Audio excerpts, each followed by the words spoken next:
There was a moment Huawei had a big chance to become the #1 smartphone seller in the world. Even though Huawei is a Chinese company, in terms of quality, their smartphones were competing with Apple and Samsung because they had a good standard. But unfortunately, within a short period, the journey of Huawei took an unexpected turn. Donald Trump decided to completely ban Huawei in America. What's the reason for this ban? America said Huawei was a global security threat. Was it really true? So did this ban destroy Huawei? Or still Huawei is a good smartphone to purchase? You'll find answers to these questions. This is about the Chinese tech company that controlled the world. This is the tech giant Donald Trump was scared of.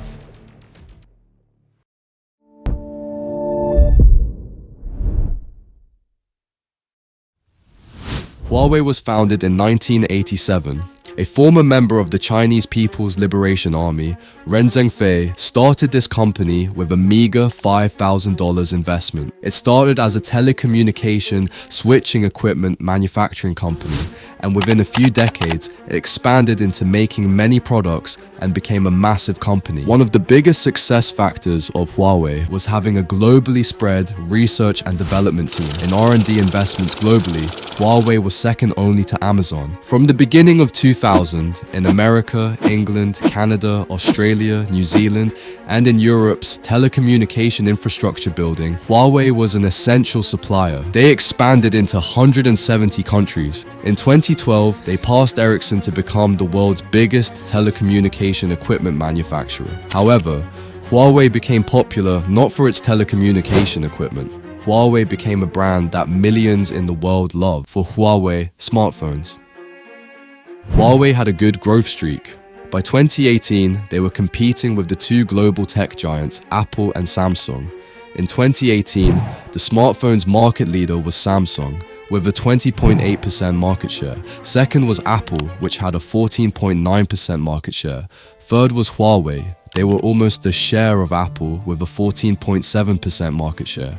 In 2018, Huawei had shipped 206 million units of smartphones. Compared to 2017, Samsung sales were down by 8%, Apple sales were down by 3.2%, but Huawei sales were up by a thumping 33.6%. That means within a year, it's an increase of 50 million units. With this, Huawei was in a big hype, because in 2019, they were about to beat Apple and Samsung. They were actually dreaming to beat Samsung to become world's biggest smartphone seller. But Huawei's dream only remained a dream because little did they know that they were already heading into a massive problem.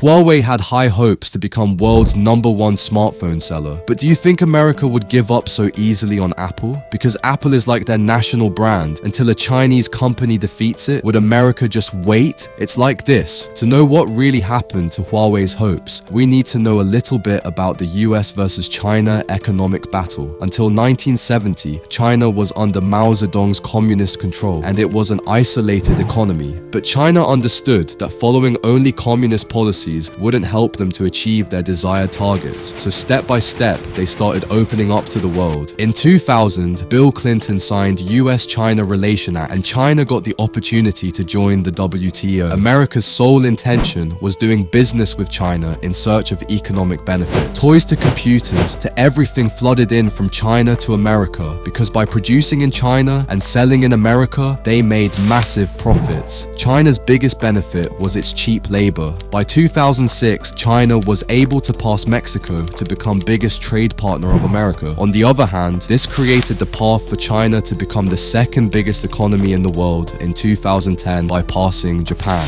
In 2015, the Chinese government revealed their 2025 plan, which is to become the world's most powerful economy by 2025. What's the reason?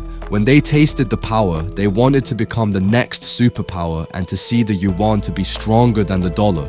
America is the country that helped China to be in this strong position. These political and economic activities of China made America angry. This actually became a headache to America. The cold economic war between America versus China was exposed and made it obvious to the world by one person, Donald Trump. You know Donald Trump is a successful businessman. He got a chance to become America's president. Normally, a businessman sees things little differently to how a politician sees things. Donald Trump saw that out of America's total imports, $3.1 trillion, which is about 17%, is from China. But from total exports, China is buying only 4.8%. And also, America's trade deficit was $621 trillion. Out of that, $419 trillion was to China. So Donald Trump getting questions about this is pretty fair, right? He thought, why are we spending this much of dollars to China? Why are we helping China this much? Why are we taking China closer to us? Donald Trump dropped the bomb. In 2018, China versus USA cold economic war was exploded. Huawei, China's biggest tech company, got caught in the middle of USA versus China battle. In 2018, America passed a federal bill to completely ban Huawei in America. But in order to ban a company like Huawei, they need to show some solid reasons, right? Did really Trump had a solid reason? Or was it just only his patriotic anger? Or else, were they really afraid of Huawei? If it's none of these, is there something we don't know about Huawei? Are they hiding their dark side from the world?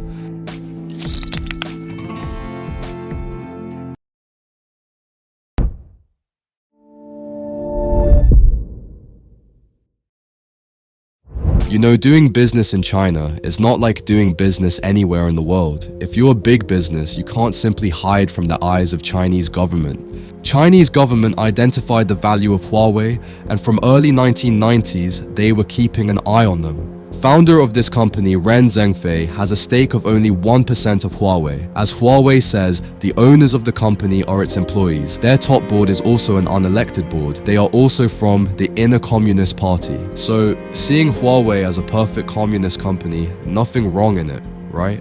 CCP has invested over 75 billion in form of government subsidies and tax cuts in Huawei. If you are a big Chinese company, you should definitely be doing what the CCP says. If you don't, you will have to face very unfortunate outcomes. Several business leaders who went against CCP suddenly went missing. Whitney Duan, Guo Guancheng, Meng Hongwei, Ren Jigyang, Xiao Zhanghe, the list goes on. Remember?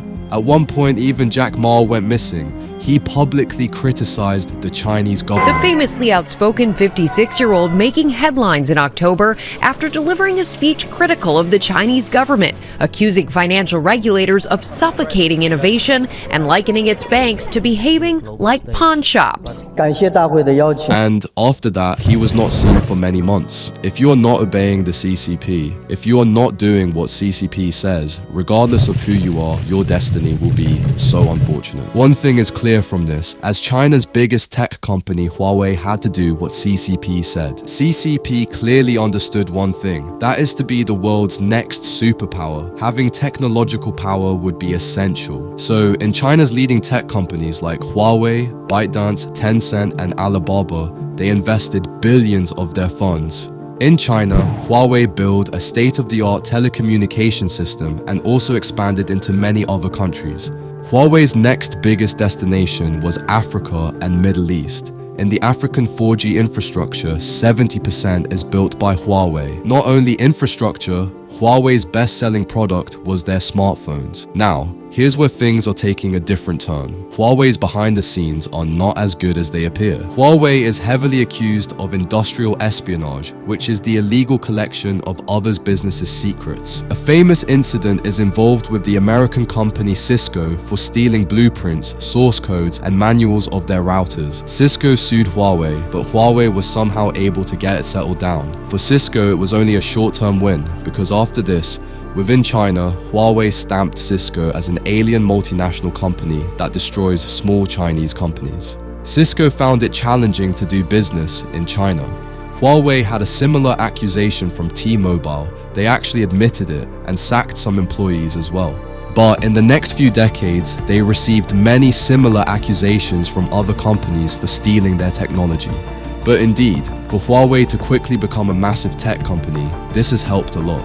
Huawei gradually started specializing in other areas. One is surveillance. China, together with Huawei, strengthened China's surveillance. They built surveillance technology with facial recognition, camera technology, voice profiling, and some advanced features. However, their biggest surveillance equipment was not really any of these. Their biggest surveillance equipment was their smartphones. Surveillance in mainland China is at a different level. According to some reports, Huawei has built a one-person, one-file facial recognition system. Also, they have built a voice recognition system with a voice print library that compares the voices of people and identifies who they are. This system was mainly implemented and operated in Xinjiang, the region where Uyghur re-education centers are located. China has been stamping them as a national security threat. In 2019, Huawei introduced a recognition system to identify whether a person is ethnically Han or Uyghur.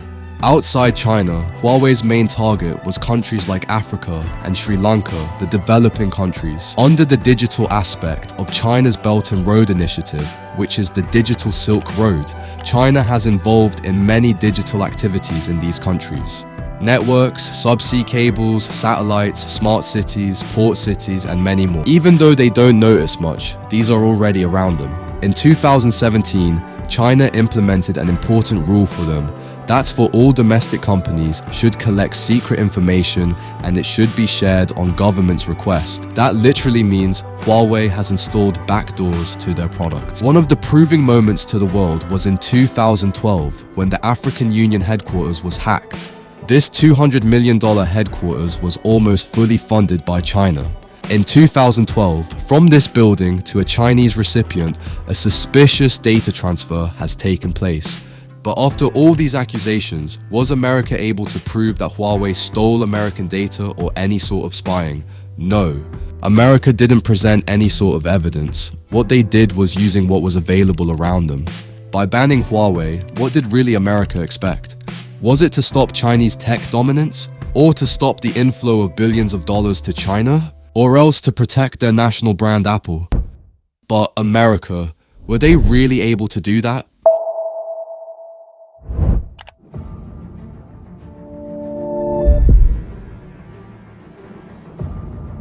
Do you think Trump won this battle? The reality doesn't seem to be like that. Well, the reason is this. Before companies like Huawei, Tencent, ByteDance, and Alibaba evolved, technology was only in the hands of Western countries as a monopoly. With these companies entering in, billions of dollars which went to Western companies started coming to these Chinese companies. In the meantime, China had invested over $45 billion on American semiconductor companies, especially to acquire knowledge and experience about semiconductors. In technology, semiconductors are a crucial component. China understood that to be the next superpower, they need to take technology into their hands, because that's what previously gave America so much power. By the time in Canada and UK, Huawei was well established and controlling. After UK identified these security threats around them, in order to take an action, UK took a long time. Because even then, Huawei controlled almost all of the UK's telecommunication system. For the UK, replacing Huawei was not possible from 2022 onwards, at least for another 5 years. That means for another 5 years, Huawei is having the access to UK data. America's semiconductor supply to Huawei was completely cut down. Do you know what the most brutal part of this ban? For Huawei, Google, ARM, TSMC, and MediaTek, all the US-friendly tech companies were completely banned. That means Google, Google Maps, Gmail, none of the Google apps were allowed. Unfortunately, no Google means Huawei was a very unattractive phone for the international market. Huawei phones mostly relied on TSMC chips. TSMC is not an American company, but they faced a big pressure from America and they had to stop their supply as well. However, Huawei is not a company that give up so easily. Their biggest headache was getting semiconductors. They started making semiconductors forming a startup in China. That's a company called PXW. In the consumer market, Huawei developed their own operating system and an own app gallery. That was the Harmony OS. From December 2020 onwards, this became available. As Huawei says, when compared to Android, this OS is more flexible and 60% faster. They started approaching countries like Russia to build a connection and to try out the Russian market gradually. But this story has another side to it. Can you imagine how much Apple was stuck in the middle of this battle? For Apple, China is a very important country. Apple purposely built state-of-the-art manufacturing facilities in China by investing billions of dollars. Reports say that their Chinese facilities are several times worth than all their American facilities. Given how ingrained they are in China, moving out of the country is unthinkable, at least for another 10 years. Because like in China, finding cheap labor and advanced technology is not easy to find in any other country. But if China suddenly takes a decision, going forward, we are not going to produce any American products. That situation going to happen is unimaginable. But with all these chaos going on with Huawei, for you and me, is it still a good smartphone to purchase?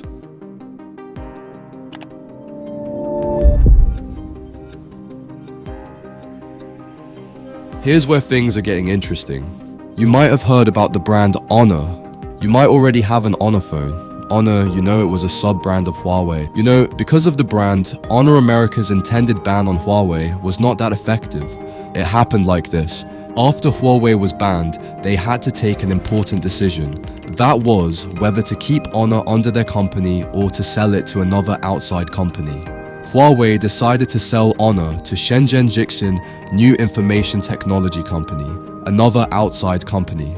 That means Honor can do their business in the usual way without any issues. This company is not a company banned by America. But do you think this new company is not a CCP-owned company? Look at this article. Honor has the full Play Store access, which means Honor is a normal Android phone.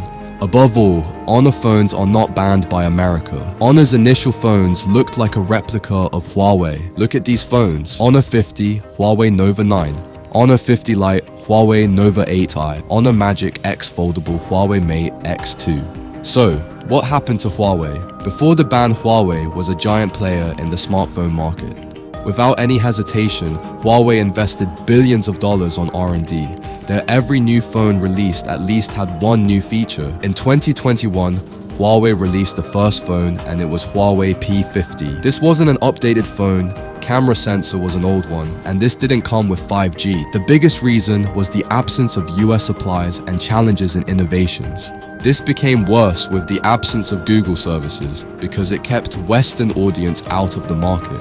But when we think about it, does this ban really have a sense? Because according to the current state, Honor is like a different version of Huawei. America's biggest accusation was spying, but within this arrangement, can't Honor be doing the same? However, we can assume something like this. America definitely slowed down the spying of China, because Honor is nowhere near the place of Huawei when they were doing well in the market. So how far has Huawei come? After the ban, now their market share has come down to about 3.75%. For Huawei, this was a very difficult battle to survive. But Huawei didn't give up their business at any point. Their next move is the introduction of Harmony OS Next, their latest version of the OS. This OS now itself has about 4,000 apps completed developed. If you are living in China, Huawei would be an ideal phone. But if you're not in China, using a Huawei phone would be little challenging. A better option to go would be Honor, because to use apps like YouTube, Facebook, WhatsApp, a small workaround needs to be done. Tech reviewers say that with these workarounds, Google apps can be used in the usual way. And also, for the latest update EMUI 14, once the service called MicroG is installed, apps like Google, WhatsApp, Netflix, YouTube can be used like in a normal phone. But for these external services or for the workarounds, there's no much trust been built in the market yet. However, in 2023, Huawei Mate 50 Pro 5G was introduced, and their market share started to increase in China. In a quarter in 2023, it became the best-selling smartphone in the market, bypassing Apple. With the use of the home-built chip, they could introduce 5G technology to this new phone. Chinese people again started buying these phones. After all, in this nobody wins battle, Huawei has been able to strike some important partnerships and to somehow survive in the market with some innovations. and also to introduce an independent operating system. But from America's side, their credibility has been lost because it gives an impression America is not a stable place for foreign business. Obviously, this economic battle will remain for many years to come, but America essentially needs China. China essentially needs America. With this ban, Apple's business in China has become very challenging. With Huawei's new phones, Apple sales have been gradually dropping now. To be honest, in this battle, the real winner is not Apple or Huawei. Real winner is the company that's not in the scene, Samsung, because they didn't take any side in this battle. So to keep their market share up and to maintain it, this ban has certainly helped a lot. So this is the end of this documentary. Let's have a close eye on Huawei to see if they can come back strong again to a top position in the smartphone market.